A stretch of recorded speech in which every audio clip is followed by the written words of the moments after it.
Hello everyone and welcome to another instalment of 20 Tactics with me, the Loremaster, where today I'm going to be talking about unit formations. So this is a slightly tricky episode for me because there isn't necessarily set unit formations in Warhammer. Beyond the fact that a rank needs to be 5 wide to be counting, you could of course be 1 wide and 1,000 deep if you could fit them onto the board. So we've got sort of to act in kind of broad strokes when we look at an episode like this. So I'm going to discuss 3 general kind of what I call rules of thumb for formations.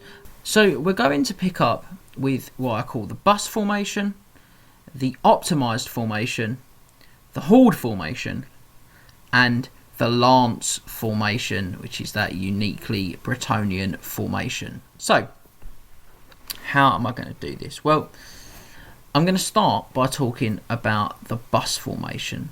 So this is traditionally what you consider to be an infantry formation.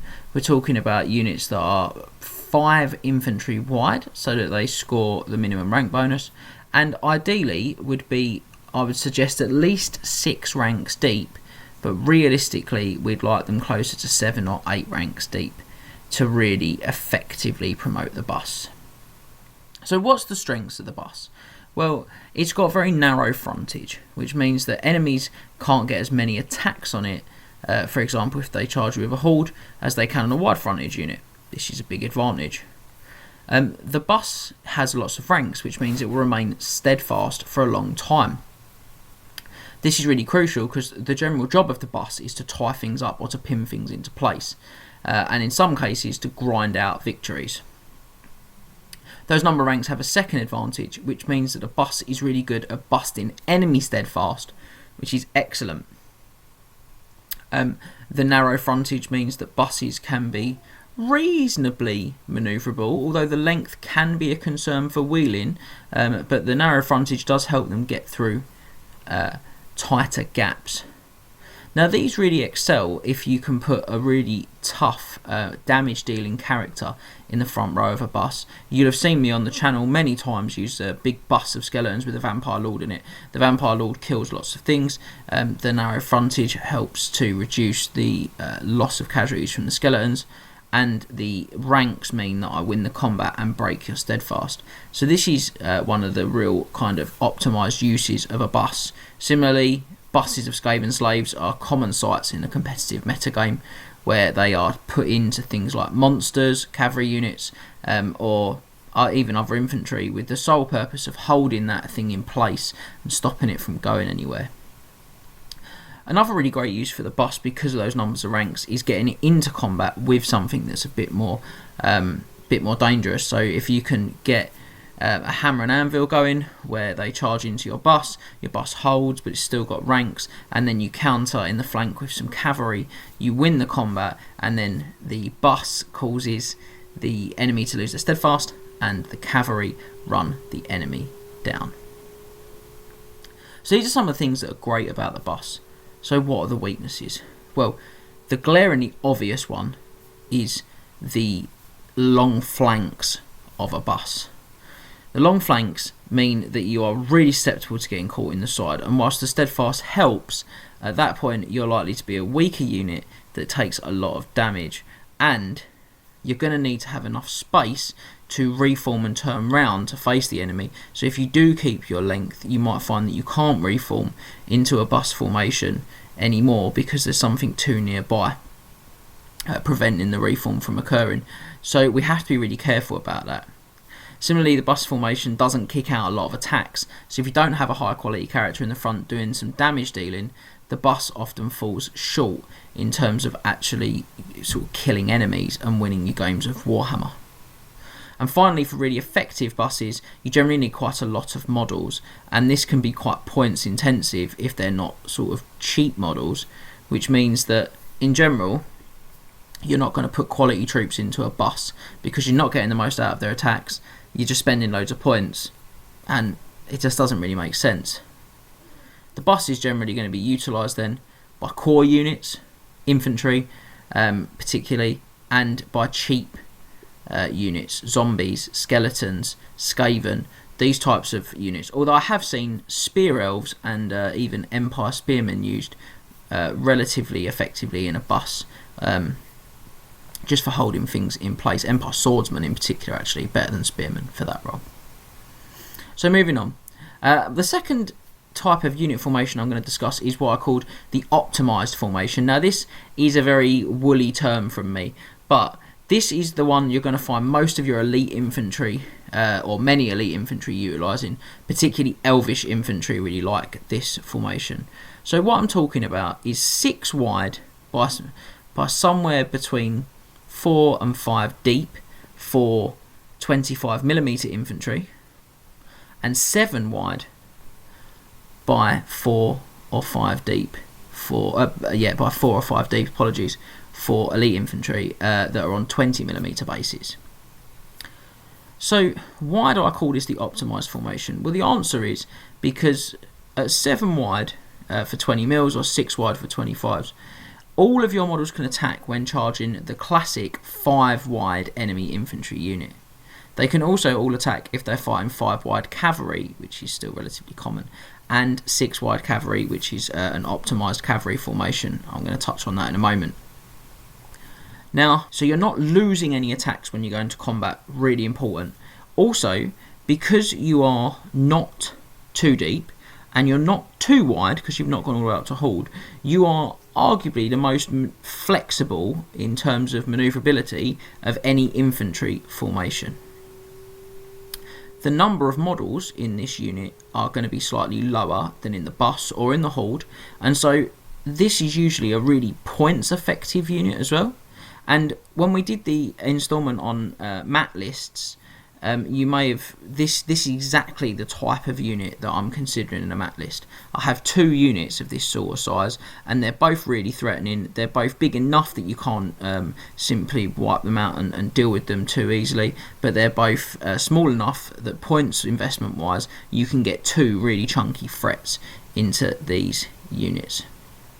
So this all looks really good. They don't have deep flanks, so you're easier to protect there, and the width of 6 or 7 means that if you attach characters to these units, they'll probably still be able to attack, but won't be exposed to huge volumes of attacks back in many situations. So what I'm calling the optimized formation is really good. Now, just before I talk about the weaknesses, I'm going to make a quick point on cavalry. I said 6 wide for 25mm bases. This applies exactly the same to cavalry. 12 cavalry really love this formation shape, and 12 I'd argue is probably the optimised heavy cavalry unit size in 8th edition Warhammer. So where are the weaknesses? Well, there are some, unfortunately. This 6 or 7 wide formation doesn't allow you to fight in extra ranks like the horde does. So whilst you're getting more attacks than in the bus, you're still not getting anywhere near as many attacks as you could get in the horde. So you're making a compromise on your aggressiveness for that extra manoeuvrability. These units are big enough to cause problems, and also big enough that they can't be easily swiped, but they aren't as big as hordes, and they can be bogged down and ground out by buses, or simply overpowered by voluminous attacks on against a horde. Characters can also be really weak if you charge a horde with these, because you can find that the horde overlaps your frontage, and so several models can get onto your characters, which can put them at real risk. So these are painting a picture, which is that if you're going to use this optimized unit, when you fight hordes or buses, you have to be really careful about picking your fights. Ideally, you're going to want to flank the buses, and with the hordes you're going to want to get at least 2 units in if you can, to really give yourself the best chance of success in terms of out-killing those enemies. These are going to be best suited to more elite infantry units like your White Lions, your Executioners, particularly favour this formation. So moving on, we'll take a look at the horde. The classic, arguably the most divisive formation of 8th edition. Some people love the horde, others castigate the horde and all who sail within it. So the Horde allows you to fight an additional rank, but you must be 10 models wide. Now this is non-negotiable whether you're on a 20 or 25mm base. So a 25mm base Horde is obviously much wider than a 20mm, and actually is a very, very wide unit. Now fighting in 3 ranks means that you're going to need a lot of models, and we'll touch on that shortly. But what are the strengths of the Horde? Well, number one, the strengths of the Horde are you're covering a lot of space. You've got a really wide arc of sight, and when you do charge, you pump out a huge volume of attacks.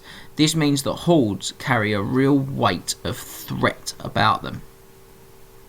Now for monstrous units, the Horde is 6 wide, so it is worth remembering that with your Ogres it's 6 wide, so 18 Ogres would be a Horde if you run them in that formation. And again, real big frontage, lots of threat. The Horde is also one of the ways that you can make slightly less killy units much more effective by the power of simply throwing more dice in your phases. So we've seen the Horde is a real output specialist. So what are the drawbacks? Number one, number of models. We're going to, realistically, for a Horde to look effective and to feel effective, we're going to need 40 models, because ultimately you're going to take casualties on the way into combat, and you don't want every casualty to be losing attacks from your unit. So 3 ranks of 10 are kind of sacrosanct. They must be protected. Now this means there are big points investment often in a Horde, and so you've got to really think about the number of threats you can get in alongside the Horde. Another big issue can be if you lose your Horde, it's a lot of points lost. So you have to really consider the elements you put in, for example maybe making your Horde stubborn if you can. Another weakness of the Horde is manoeuvrability. It is, in my opinion, the least manoeuvrable of the 3 formations we've looked at so far because of the sheer width of it. It's very easy for me to chore up, to get caught against buildings or terrain, and to run into bother because of that. I do often see armies, particularly beastmen, like to do this with 2 Hordes, and I really think this is a big mistake, because with the Horde I think you really want to have 1 and then surround it with more manoeuvrable and flexible elements. I think there are exceptions that it can work in, but I think you need to be playing probably a little bit bigger than 2,500 points to really feel the kind of manoeuvrability and power of 2 Hordes. That's a personal opinion. Hordes are very shallow as well, and this is a big weakness because they are very susceptible to dying if they are flanked. Whilst the flanks are shallow and the front arc is wide, if they are caught, they are very rarely steadfast, and that is a huge issue for them when they're not dishing out all of their attacks to win the combat, and suddenly they're taking the test on a potentially crippling minus to their leadership.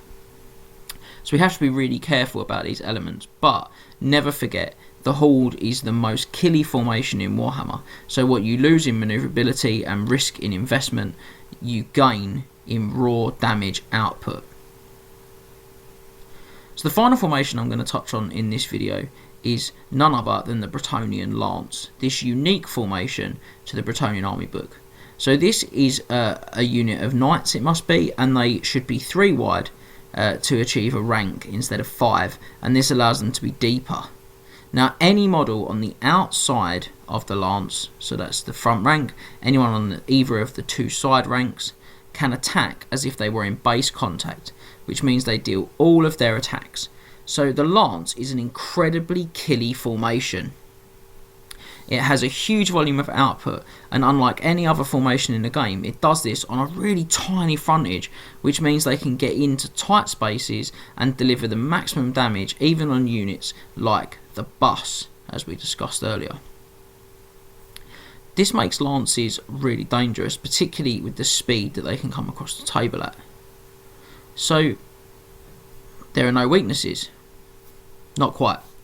The obvious and standout weakness of the lance is the small frontage. Means that they are very easy to get into the flank arcs of. Furthermore, the flanks are exceptionally deep, and this means that when you do get flanked on a lance, a lot of enemies will attack you and can attack you. Similarly, whilst they are not very wide and very deep, they'll still probably only have 12 models, so they're probably still only going to have 3 ranks. So all of a sudden, if you lose a knight, your opponent's only got to have 3 ranks to have broken your steadfast. If you lose 4 knights, you're in real danger. And as we said, if you've got a 4 deep lance, you're talking about a frontage of 200 mil. You're talking about a hauled frontage of 20mm bases that your opponent can attack you on. That's very, very dangerous. Another issue for the lance can be that it lacks manoeuvrability, particularly when you're trying to turn it around. It's very difficult to swift reform a lance because it requires a huge amount of space to do so and maintain the lance if they're a deep lance. And if they're going for wheels, these become long and cumbersome elements. If they overrun and don't make huge distances, they can often be counter-caught on the flanks as well because of their depth. So the lance is a hugely killy and very threatening formation, but it needs to be very careful about being countercharged, otherwise it can have real bother. Now whilst I'm here, I will just point out that for me, the lance formation is excellent for Knights of the Realm, Knights Errant and Grail Knights. But for my questing knights, I probably wouldn't put them in the lance. I'd probably put them in a much more conventional, optimised formation of 6x2, in the same way that I would use my Dragon Princes or my Empire Cavalry. So we've had a really good look at different formations, some of the strengths and some of the things to watch out for as pitfalls. I hope this video has proved to be useful to you and really gets you thinking about how you're putting your units on the table in terms of the shape and the way that you're using them to get the maximum effect of your formations in your games of Warhammer. Make sure you head back to the Knight of the Realm mustering ground where you can check out all of our other episodes of 20 Tactics and the rest of our exclusive videos, and I'll see you again real soon. Remember to tag your friends and like, subscribe and share. Then head over to triplecrownwargaming.com and become a Knight of the Realm today.